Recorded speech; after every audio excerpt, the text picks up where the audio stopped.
turabasuje bakunzi bacu tubahaye ikaze ngo tubagezeho bimwe mu bikomeje kuvugwa hirya no hino mu isi. Turaza kugaruka kuri ibi bikurikira.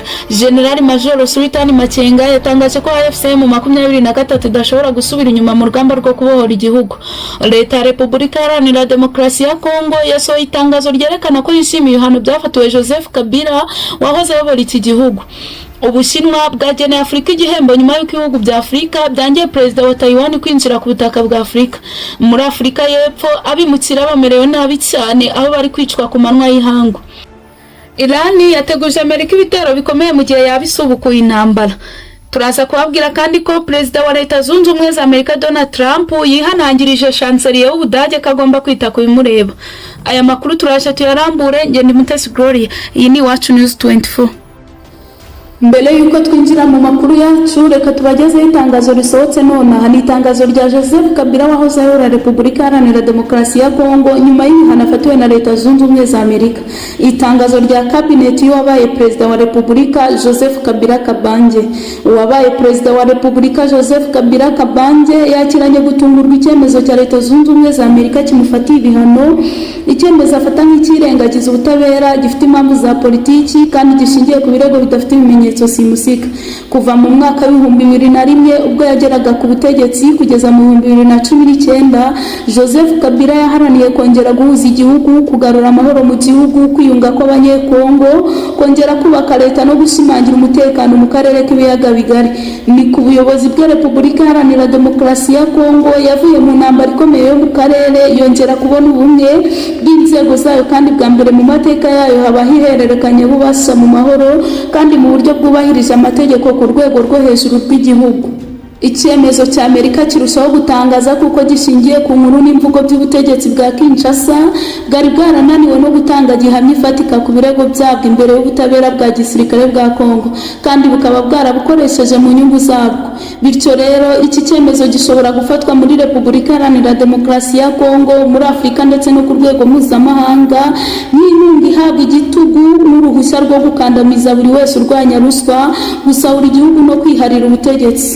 Ni uburyo bwo gushyigikira ubutegetsi busimbuza agatsiko igihugu buvangavanga kwihorera n'ubutabera kandi bukoresha impamvu z'umutekano mu kurwanya no gucecekesha abatavuga rumwe nabwo. Perezida Joseph Kabila yongeye gushimangira ko ashyigikiye ubumwe bw'igihugu, ubusugire bwa Repubulika Iharanira Demokarasi ya Kongo, amahoro mu gihugu no mu karere k'ibiyaga bigari ndetse no gushaka igisubizo cya politiki kirimo bose ku bibazo bya Kongo. Asaba Leta Zunze Ubumwe za Amerika kugira uruhare rufatika mu gushaka igisubizo kirambye ku bibazo bya Kongo kuko atari iby'umutekano gusa cyangwa ibibazo byo mu burasirazuba bw'igihugu gusa, ahubwo ni ibibazo byimbitse by'imiyoborere ya politiki n'ubukungu bifite ingaruka ku gihugu cyose. Amahoro rero ntazagerwaho binyuze mu gufata nk'abanyabyaha baharanira imiyoborere myiza, kubazwa inshingano, ubutabera no kwiyunga kw'abanyekongo. Perezida Joseph Kabila afite uburenganzira bwo gusaba abajyanama be gukoresha inzira zose zemewe n'amategeko kugira ngo bahakane iki cyemezo. Basaba ibimenyetso bifatika byagishingiyeho kandi barengera icyubahiro cye, amateka ye n'uruhare yagize mu kugarura ituze muri Repubulika Iharanira Demokarasi ya Kongo. Mu buryo bwose kurwanya ubutegetsi bukora bunyuranyije n'itegeko nshinga cyane cyane ingingo ya 64 n'inshingano ya buri muturage. Ni muri urwo rwego Perezida Joseph Kabila yizeza abanyekongo babazwa cyane n'imiyoborere iriho ubu kazakomeza gukora utaruhuka kandi adatewe ubwoba n'igitutu icyo ari cyo cyose kugira ngo iherezo ry'igitugu rigere, demokarasi igaruke, hubahirizwe leta igendera ku mategeko, aboneka ubumwe bw'igihugu ndetse n'amahoro nyakuri kandi arambye muri Repubulika Iharanira Demokarasi ya Kongo.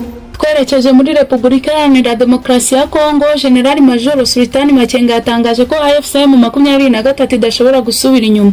Umugaba mukuru w'abarwanyi w'ihuriro AFCM 23 General Major Sultan Makenga yatangaje ko nta gahunda bafite yo gusubira inyuma mu rugamba rwo kubohora Repubulika Iharanira Demokarasi ya Kongo.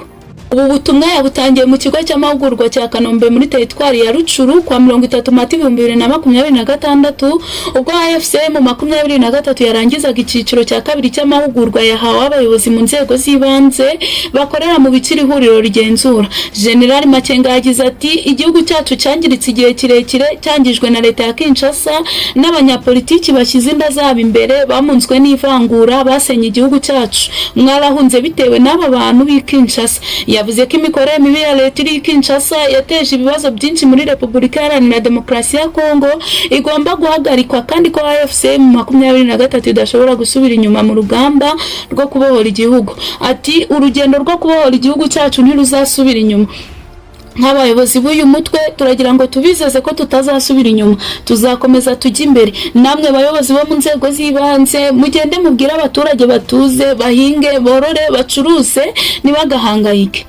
General Makenga yasabye abahuguwe kwigisha abanyekongo bakorana n'umutwe w'iterabwoba wa FDLR ko bakwiye kwitandukanya nawo kuko ari abavandimwe, abawugize bagataha mu Rwanda. Yagize ati izo ntera hamwe zisubira iwabo, abakongomani batahe bafatanye n'abandi kubaka igihugu. Abo n'abavandimwe n'abana banyu, ni bagenzi banyu, mugende muhamagare bagaruka. Ushaka kwinjira mu gisirikare atozwe, yinjire mu gisirikare, ushaka gutaha atahe. Guverinoma ya Repubulika Iharanira Demokarasi ya Kongo yasohoye itangazo rigaragaza ko yakiriye neza ibihano bya Leta Zunze Ubumwe za Amerika byafatiwe bwana Joseph Kabila wahoze ayobora iki gihugu. Ni itangazo rigira riti Kinshasa tariki ya 30 Mata 2026. Guverinoma ya Repubulika Iharanira Demokarasi ya Kongo yashimiye icyemezo cya Minisiteri y'Imari ya Leta Zunze Ubumwe za Amerika binyuze mu biro bishinzwe kugenzura umutungo w'amahanga cyo gufatira ibihano byihariye bwana Joseph Kabila kubera uruhare rwe mu gitero cyagabwe kandi kigikomeje kuri Repubulika Iharanira Demokarasi ya Kongo n'ingabo z'u Rwanda. Iki cyemezo gikurikiye ibihano byafatiwe RDF n'abasirikare bakuru b'u Rwanda kuwa 2 Werurwe 2026, kikaba ari indi ntambwe ikomeye mu rugamba rwo kurwanya umuco wo kudahana, kubahiriza ubusugire bw'igihugu no gushyira inshingano ku bantu bose bagize uruhare mu guhungabanya Repubulika Iharanira Demokarasi ya Kongo mu buryo bukomeye. Iki cyemezo kandi gifite akamaro gakomeye kuko kigabanya ubushobozi bwo gukusanya inkunga y'amafaranga, ingendo, umutungo n'ubufasha bwa gisirikare bishobora gukomeza intambara ndetse n'ibindi bikorwa. Guverinoma yibutsa ko ubutabera bwa Kongo bwamaze gufata umwanzuro ku ruhare rw'uwo bireba bukamuhamya ibyaha bikomeye cyane birimo ubugambanyi, kugira uruhare mu mutwe w'inyeshyamba, ibyaha by'intambara, guhungabanya umutekano w'igihugu ndetse no gushyigikira ingabo z'abanzi zirwanya Repubulika Iharanira Demokarasi ya Kongo. Guverinoma kandi igaragaza ko igitero gikomeje gukorwa n'ingabo z'u Rwanda n'abafatanyabikorwa bazo ba AFCM 23 bifatanije na Joseph Kabila gikomeje guteza impfu z'abaturage, kwimura abaturage ku gahato, gusenya ibikorwa byinshi, kurenga ku burenganzira bwa muntu no guteza ibibazo bikomeye by'ubutabazi mu burasirazuba bw'igihugu. Guverinoma ya Repubulika Iharanira Demokarasi ya Kongo ishimira ubuyobozi bwa Trump kuri iki cyemezo kiri mu murongo w'imbaraga zigamije kubahiriza amasezerano yashyiriweho i Washington. Iranashishikariza ko hafatwa izindi ngamba zikomeye ku bantu bose bagize uruhare, abayoboye, abashyigikiye cyangwa bafatanyije mu guteza umutekano muke n'intambara mu karere k'ibiyaga bigari. Nta mahoro arambye ashobora kuboneka igihe ukuri, ubutabera, indishyi no kwirinda ko ibyabaye byazongera kuba bidashyizwe imbere. Guverinoma yibutsa kandi ko hakurikijwe icyemezo 2773 cy'inama y'umutekano ya Loni ndetse n'amasezerano y'amahoro ya Washington, amahoro nyayo asaba ko ingabo z'u Rwanda ziva ku butaka bwa Kongo nta yandi mananiza kandi zigahagarika burundu inkunga iyo ari yo yose ya M23. Guverinoma ya Repubulika Iharanira Demokarasi ya Kongo izakomeza ku ruhande rwayo gushyira mu bikorwa mu bwitange amasezerano yose yemeye mu rwego rwo gutuma inzira y'amahoro igerwaho neza, umutekano ukagaruka byuzuye ndetse n'ubutegetsi bwa leta bugasubira ku butaka bwose bw'igihugu. Twerekeje muri Afrika y'Epfo, abimukira bamerewe nabi cyane aho bamwe bicwa ku manwa y'ihangu. Afrika y'Epfo igeze habi cyane kubera urwango rukomeje gukorerwa abimukira, ni ibintu bikomeje gufata indi ntera ku buryo bamwe kwivuza bibasaba kubanza kwerekana ko ari abene gihugu. Amatsinda y'abaturage yishyize hamwe avuga ku mugaragaro ko umwimukira wese yaba ufite ibyangombwa bimwemerera kuba muri iki gihugu cyangwa utabifite agomba gusubira iyo yaturutse akava mu gihugu. Urugomo rukomeye rwagaragaye mu ntara ya KwaZulu-Natal, abimukira baturutse Ghana, Nigeria n'ibindi bihugu bya Afrika barameneshwa n'abanyafrika bagenzi babo. Amaduka aratwikwa, abandi barakubitwa, abandi bicwa ku manwa y'ihangu kandi ntawe biryozwa. Polisi yagahagaritse ibi byose uhereye ku muyobozi mukuru wayo n'abamwungirije kubera ibyaha bya ruswa bakurikiranwe muri iyi dosiye, kuko bisa nkaho n'uwajya kurega adafite uwo yabaregera. Reka tuvuge kuri iyi nkuru ivuga ko Ubushinwa bwageneye Afrika igihembo nyuma y'uko ibihugu bya Afrika byangiye perezida wa Taiwan kuza muri Afrika. Perezida wa Taiwan waruteganyijwe gusura igihugu cya Eswatini aricyo gihugu cya nyuma muri Afrika gifitanye umubano wa diplomasi na Taiwan. Urugendo rwe rwahagaze nyuma y'uko ibihugu bya Seychelles, ibirwa bya Maurice na Madagascar byanze ko indege yinyura mu kirere cyabyo. Taiwan yahise ishinze Ubushinwa gushyira igitutu kuri ibyo bihugu kugira ngo bihagarike urwo rugendo. Ubushinwa bwo bwahise bushimira ibyo bihugu buvuga ko byubahirije politiki ya One China ivuga ko Taiwan ari igice cy'Ubushinwa kandi kidakwiye gufatwa nk'igihugu cyigenga. Ibi byafashwe nk'ikimenyetso cy'uko Ubushinwa buri kongera imbaraga zabwo muri Afrika, cyane cyane kubera ishoramari rinini, imyenda n'ubufatanye bifitanye n'ibihugu byinshi bya Afrika. Abasesenguzi bamwe bavuga ko ibyo byatumye ibihugu byinshi bya Afrika byirinda ikintu cyose cyabangamira Beijing. Hari n'ababibonamo intambara ya diplomasi hagati y'Ubushinwa na Taiwan, kuko Taiwan isigaye ifite ibihugu bike cyane biyemera ku rwego rwa diplomasi.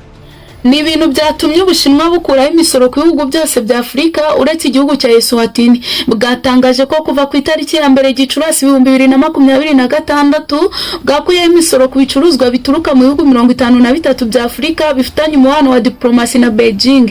Ibi bivuze ko ibicuruzwa byinshi bya Afrika bishobora kujya ku isoko ry'Ubushinwa bitishyura imisoro kuri gasutamo. Igihugu kimwe gusa cyasigaye hanze ni Eswatini kubera ko ari cyo gihugu cya nyuma muri Afrika gifitanye umubano wa diplomasi na Taiwan aho kwemera politiki ya One China y'Ubushinwa. Abasesenguzi bavuga ko iki cyemezo gifite ibintu bibiri bikomeye. Mu bukungu, Afrika ibonye amahirwe yo kohereza ibicuruzwa byinshi mu Bushinwa, cyane cyane ubuhinzi, amabuye y'agaciro n'ibindi bicuruzwa. Muri diplomasi, Ubushinwa bushaka gukomeza kwigizaho Taiwan muri Afrika no gukomeza kugira ijambo rikomeye kuri uyu mugabane. Hari n'abavuga ko ibi bishobora kongera ubushobozi bw'Ubushinwa muri Afrika kurusha Amerika n'Uburayi, cyane cyane muri ibi bihe hari intambara z'ubucuruzi n'imisoro hagati y'Ubushinwa na Leta Zunze Ubumwe za Amerika. Mu yandi makuru, Iran yateguza Amerika ibitero bikomeye kuri Amerika mu gihe yabisubukuye intambara.